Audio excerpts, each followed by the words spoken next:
In the name of God and the glory of our...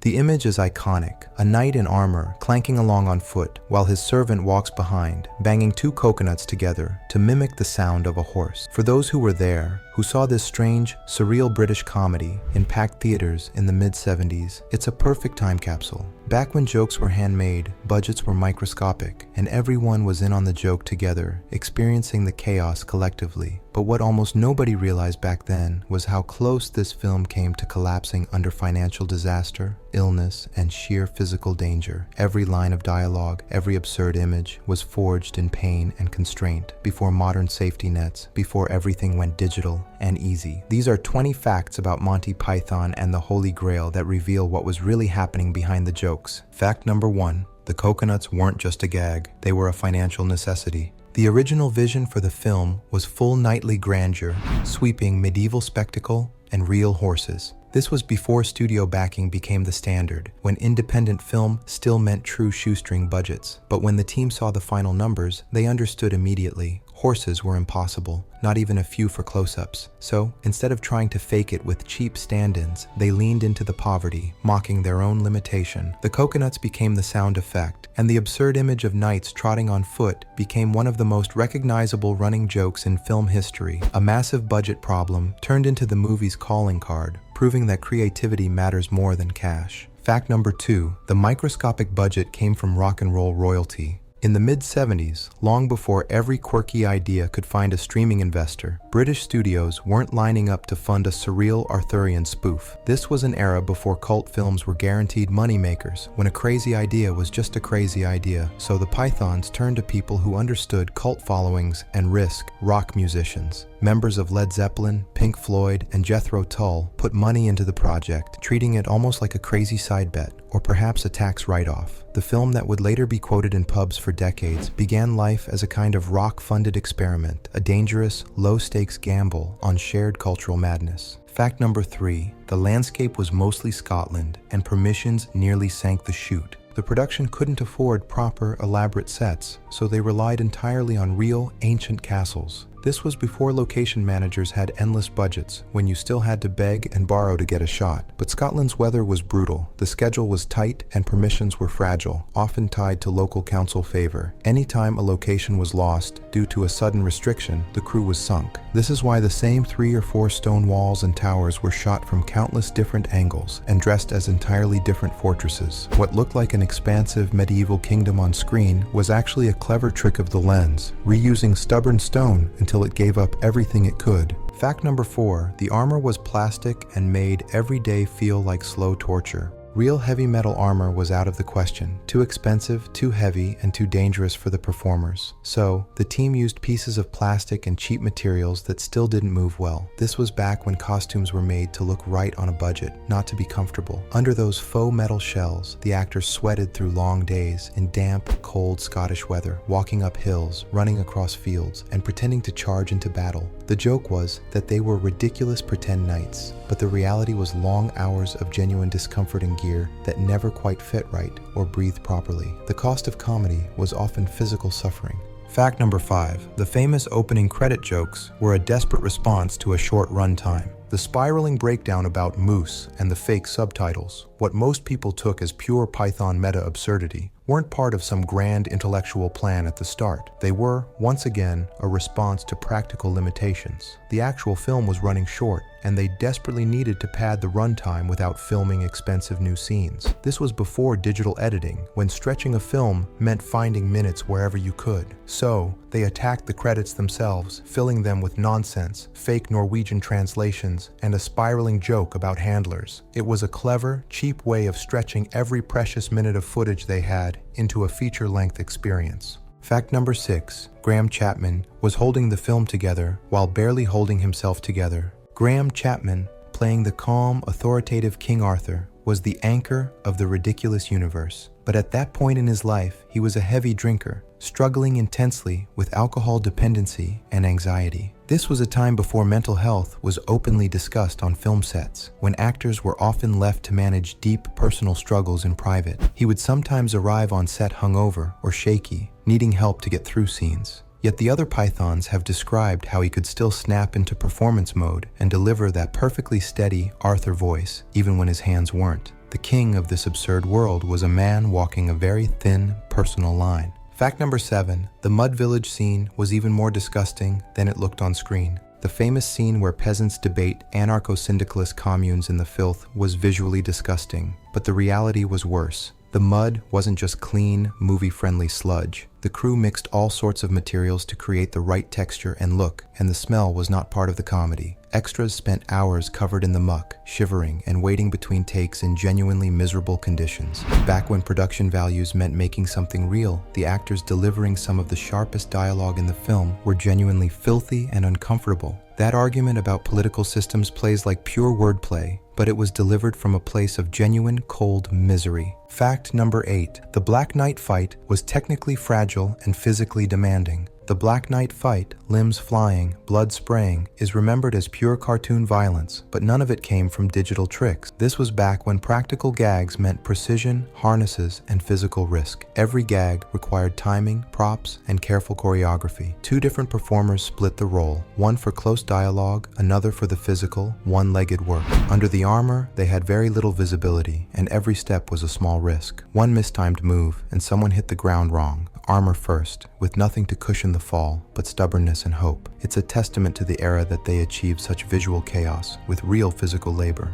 Fact number 9, the killer rabbit sequence was a nightmarish struggle with an uncooperative star. The killer rabbit scene seems like the safest part of the movie, the pure cartoon moment, but it wasn't. The rabbit was a real animal, dyed and dressed for the camera, with special effects added later for the blood. The crew assumed it would be simple. Instead, the real rabbit became hard to control, hard to keep still, and difficult to work with once the fake blood got involved. The animal did not understand cinema. It only knew it was uncomfortable. Beneath the audience laughter at a fluffy monster tearing through nights was a stressed crew trying desperately to keep a tiny, confused creature from bolting off the set. Fact number 10. The holy hand grenade scene hides the production's most constant enemy, the cold. The entire sequence about counting to 3, not 2, not 4, was filmed in damp, cold locations, often without proper facilities or creature comforts. This was before lavish catering and warm trailers were the norm, when a film set was a basic workplace. Crew and cast spent long stretches shivering between setups while pretending to be in some mystical desert or ancient battlefield. Their breath would visibly fog in the air, and their flimsy costumes clung to chilled skin. That perfect, solemn delivery about the ritual worked because everyone stayed locked into the absurd seriousness, despite being physically uncomfortable and freezing the entire time. Fact number 11. Terry Gilliam's animations were not just stylistic choices, they were financial lifelines. Terry Gilliam's surreal, morphing cutout animations, which break up the live action, have become an iconic part of the Python style. But they weren't purely an artistic choice. They were a practical solution to a massive budget problem. Whenever a scene would have cost too much to shoot, or a transition was too expensive to film with sets and extras, Gilliam's art took over. Each strange, morphing collage saved money and bought time. Instead of building a massive set for a journey or a divine revelation, they dropped into animation and let absurd drawings do the heavy lifting. The look became iconic, but it started as a practical solution. They were running out of everything. Fact number 12, the most aggressive insults grew out of pure production frustration. One of the most quotable moments, the French soldiers taunting the English knights from the castle walls with lines like, "I fart in your general direction," grew out of pure frustration with the limited means. They had limited locations, limited extras, and limited days. So the Pythons leaned hard into insult comedy because it cost absolutely nothing but creativity. No big set pieces were needed, no dangerous stunts, just actors hurling increasingly outrageous lines across open air. It's proof that sometimes the cheapest tool on set, the human voice, delivered the longest-lasting, most memorable blast of the entire film. Fact number 13, safety standards were terrifyingly different in the mid-70s. Horses might have been missing, but danger wasn't. This was before the strict safety standards of today, before you could digitally correct a risky fall. Fog machines, fire elements, rough terrain, and improvised stunts all combined into a working environment where the margin for error was extremely thin. There were no digital corrections waiting in post. If a fall went wrong, it went wrong on a real body. If someone slipped in the mud, their back hit real ground. Watching now, it's easy to see the silliness, but less obvious is the quiet physical risk behind each perfectly timed joke. Fact number 14. The constant reuse of extras was a budgetary imperative, not just a funny choice. A handful of performers showed up in multiple roles across the film, switching hats, cloaks, and fake beards as needed. This was before modern casting budgets, when you used every resource until it was exhausted. If a scene required a crowd, the crowd might be 12 people, shot from different angles and layered to look larger. This wasn't a knowing stylistic nod to theater. It was the only way to stretch limited resources into something that felt like an entire medieval world. When you recognize a face under yet another beard, you're seeing the budget lines turn into visual texture, a hidden proof of the poverty of the production.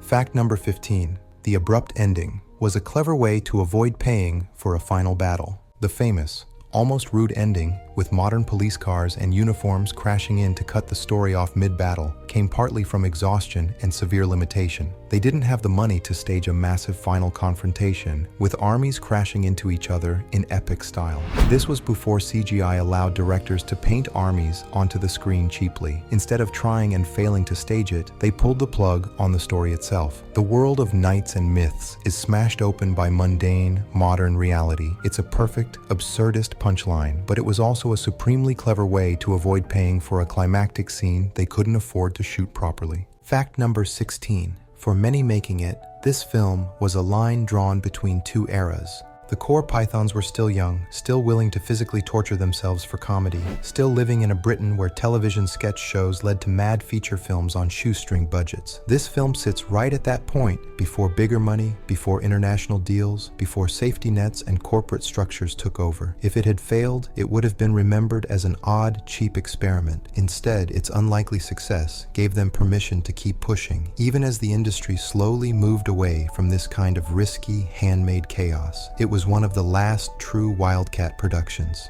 Fact number 17. Scotland's weather didn't care about comedy timing, making every setup a battle. The film shot in the damp, rough terrain of Scotland, where the weather turned fields into mud pits and slopes into slick hazards. This was before cameras were sealed to modern standards. Lenses fogged, equipment struggled, and every setup took longer than anyone wanted. Actors waited in wet, armor-like costumes, crew huddled under minimal cover, and every decision became a choice between losing time or pushing through immense discomfort. The final film feels brisk and light, but getting those images meant days where nothing worked, and the only option was to keep going anyway. It's a testament to the crew's sheer stubbornness. Fact number 18. The money pressure never really let up from the first day to the last. Even with famous musicians backing the project, the budget was tight from start to finish. Corners were cut everywhere. Meals, lodging, transportation, none of it matched the mythology of glamorous filmmaking. This was before the luxury standards of Hollywood seeped into the British film industry. The cast and crew weren't living like stars in a fantasy. They were more like a scrappy, exhausted troupe trying not to run out of fuel before crawling over the finish line. The absurdity on screen often paralleled the feeling behind the camera, a group of people pretending to be something grand while scrambling to stay upright. Fact number 19. Those compromises turned into proof of the human cost of the era. Over time, those compromises and near disasters, the cold, the mud, the flimsy armor, the relentless schedule, turned into proof of something the audience always suspected but rarely saw confirmed. Back then, films often cost more in sweat, discomfort, and physical suffering than in cash. Every reused castle, every muddy field, every clumsy piece of armor became part of a bigger story about an era when people made comedies that could genuinely hurt to shoot. Watching now, especially for those who saw it in the theater, means recognizing a kind of quiet toughness in both the performers and the production that's hard to replicate in a safer, more digital age. Fact number 20. This film threatens the modern illusion that bigger budgets mean better work. In the end, Monty Python and the Holy Grail stands as a perpetual threat to the modern illusion that bigger budgets, cleaner productions, and endless money automatically make better work.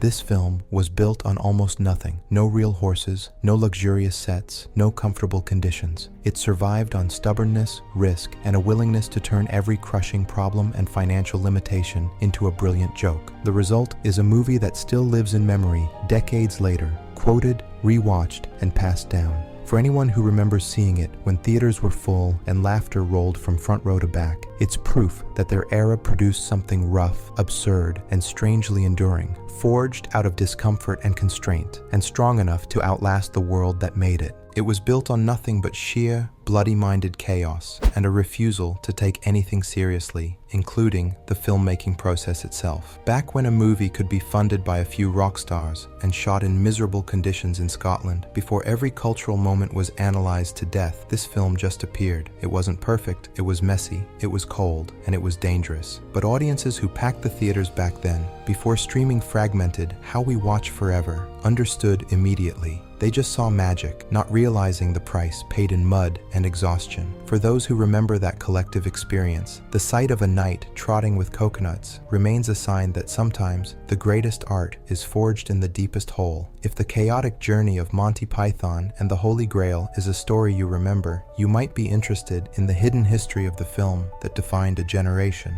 Animal House.